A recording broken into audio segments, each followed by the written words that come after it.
Yo me he criado a puro campo. Gaucho viene de gaudio, de gauderio, cuidador de ganado, el cuidador de ganado.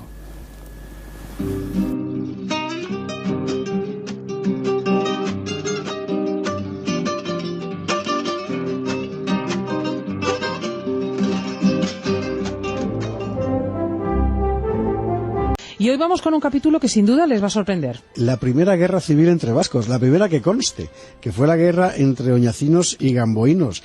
La mala gracia de la historia es que duró casi 3 siglos esa guerra. ¡Qué barbaridad! Nada menos que 300 años, desde el siglo XII hasta el siglo XV.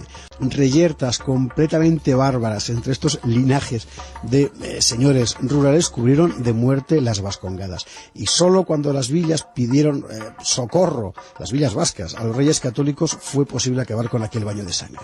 Recuerden los nombres: oñacinos y gamboínos.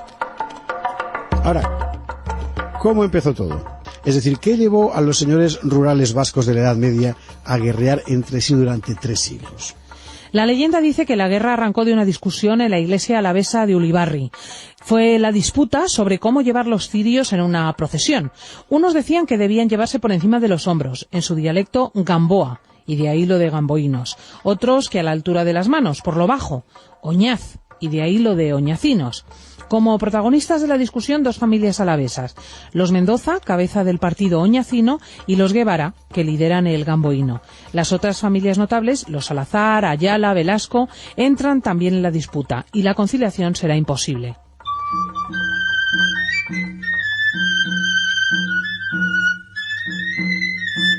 En algún momento entre los siglos XII y XIII, los señores rurales de distintos linajes vascos comienzan a guerrear entre sí y a saquear bárbaramente el territorio del enemigo. Y pronto el conflicto se extiende por todos los valles. Los protagonistas de esta guerra son los grandes señores, los llamados jaunchos rurales, los parientes mayores, porque eran los primogénitos y por tanto los herederos de cada linaje. Los jaunchos se hacen fuertes en sus casas torre y desde allí imponen su ley. Cada agresión responde a un agravio previo y a su vez genera matanzas nuevas. Y así se van liando las cosas y es imposible pararlas. Se guerreaba por cualquier cosa, por controlar cruces de caminos, pasos de montaña, los accesos a los valles y también, por supuesto, por cuestiones de honor. ¿Sí? Fíjense, Vizcaya es castellana desde 1155, Guipúzcoa desde 1200, estamos hablando de los siglos XII y XIII. Bienvenido, profesor. Ya estamos listas para la cita de letras aquí en Citas de Radio. El doctor Pedro Luis Barcia, tengo el agrado de darle la bienvenida. ¿De qué tema nos va a hablar hoy? Hoy les voy a hablar, ya que están en el campo y que son gauchos todos allí, de los distintos nombres que el gaucho ha tenido a través de la historia en la Argentina. Pero primero que quisiera comenzar con un distingo que nos ha confundido un poco siempre, y es que la palabra gauchada, que para nosotros es un acto generoso, un acto de solidaridad, un acto altruista, originalmente no fue así. Uh-huh. Hasta la generación del 80, la palabra gauchada significó traición o felonía, es decir, una cosa condenable. Este tipo cometió una gauchada, es decir, una traición. Esto fue modificado a partir de la generación del 80, curiosamente, que es cuando aparece, entre otras cosas, el Martín Fierro. La etimología de la palabra gaucho está muy discutida, hay nada menos que unas 30 postulaciones, y no se ha definido bien hasta dónde viene la raíz, de dónde viene la raíz de gaucho. Algunos creen, y yo creo que es la más firme de todas, que viene de la metátesis. Se llama así cuando vos alterás el orden de las letras en una palabra. Uh-huh. Dicen que viene de gaucho viene de guacho.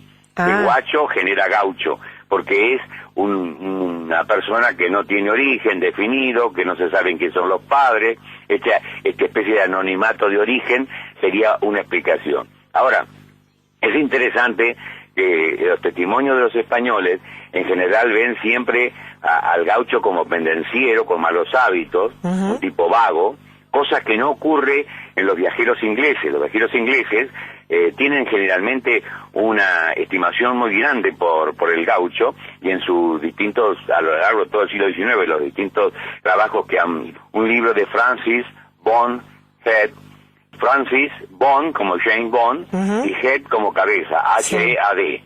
Se llama Las Pampas y los Andes. Es tal vez el mejor libro de viaje que un inglés, un espía inglés, disfrazado de ingeniero en minas, Sí. ha descrito la Pampa. Es una maravilla. Bueno, eso es de 1826 ese libro, pero hay ediciones contemporáneas. Ajá. Bueno, Francis von Hertz, por ejemplo, entre otros, elogia al gaucho porque el espíritu individualista del inglés lo lleva a reconocer que el gaucho era así, era independiente en todo.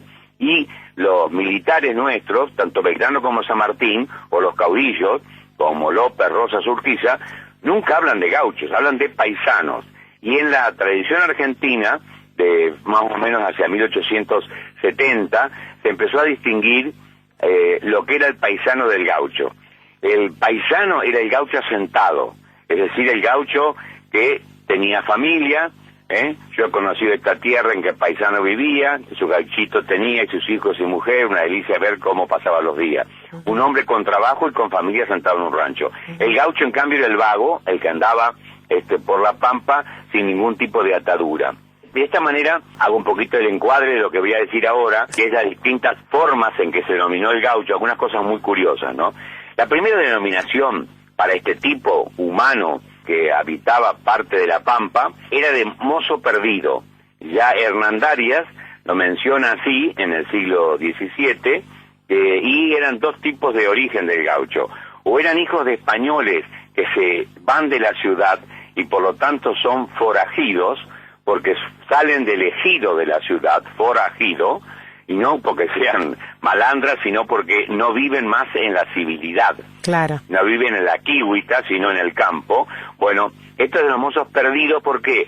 Perdidos porque no andan con rumbo. Y en segundo lugar, la palabra perdido también aludía al hecho de que moralmente no eran serios, ¿no? Ajá. Este tipo nace en Santa Fe, según Hernandarias nos da testimonio. Otra forma de denominarlo al gaucho era arrimado, que era generalmente un gaucho ocioso que se arrimaba a los ranchos para pedir más que para ayudar en nada, como si fuera un poco de un limosnero independiente que iba a pedir sobre todo algún mate y bebida.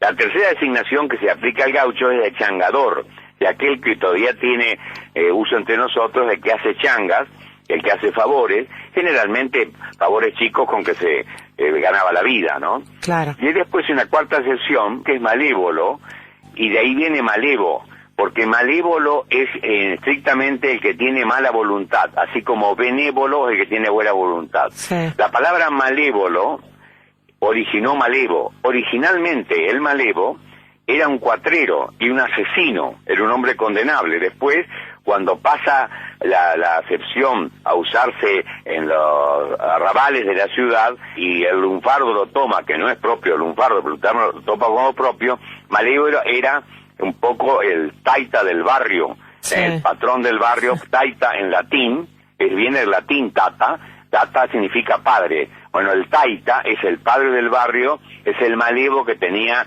este manejo hábil del cuchillo y demás. Otra de las designaciones es gauderio, que aparece en Uruguay, en la banda oriental, y yo encontré un testimonio en mi pueblo, en Gualeguaychú, datado en 1775, la constancia de que había habido un problema con gauderios. Estos gauderios son entonces los gauchos que tienen este nombre, que algunos etimológicamente lo hacen venir de allí. Después pasa el nombre de guaso, que los chilenos tienen para sí, gente de pueblo generalmente, pero no siempre gente de campo, sí, y nosotros lo usamos en un poema del siglo XVIII, que es el origen de la gauchesca, que dice: canta un guaso en estilo campestre. Y el poema comienza con un verso que te va a sorprender. Aquí me pongo a cantar, debajo de aquestas talas, del mayor guaina del mundo, las penas y las hazañas. Este verso es un verso formulario que va a pasar después a iniciar el Martín Fierro. No es de Hernández. Hernández lo toma de la tradición oral. Pero a su vez, este verso que toma el padre Maciel para su poema, que es para mí, lo he demostrado en un trabajo, es el origen de la gauchesca argentina, y es del siglo XVIII, proviene a su vez de coplas españoles del siglo XVI. Aquí me pongo a cantar, debajo de este limón, aquí me pongo a cantar debajo de esta tuna, por ver si puede enganchar de las dos hermanas una, y así parecidamente. Es decir, es un verbo formulario que la palabra guaso se fue perdiendo, se quedó en una época en Tucumán y hoy ya no se usa más, ¿no? Claro.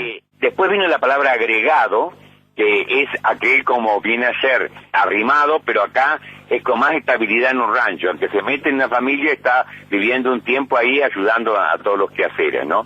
Finalmente, la palabra gaucho va a imponerse recién, aparece en 1790, pero se va a imponer con sentido positivo, ya el gaucho como hombre valiente, hombre independiente y demás, con la poesía gauchesca de Hidalgo y de Acasubi. Antes no tuvo presencia la palabra gaucho como tal, ni en el uso oral ni en la literatura. Esto sería todo por hoy. Si quieres hacer una pregunta, con mucho gusto. Muchas gracias, profesor, por la gauchada que nos acaba de hacer en esta cita de letras. Muy bien, adaptación. Bueno, muchas gracias. Hasta la semana que viene. Chao, hasta la semana.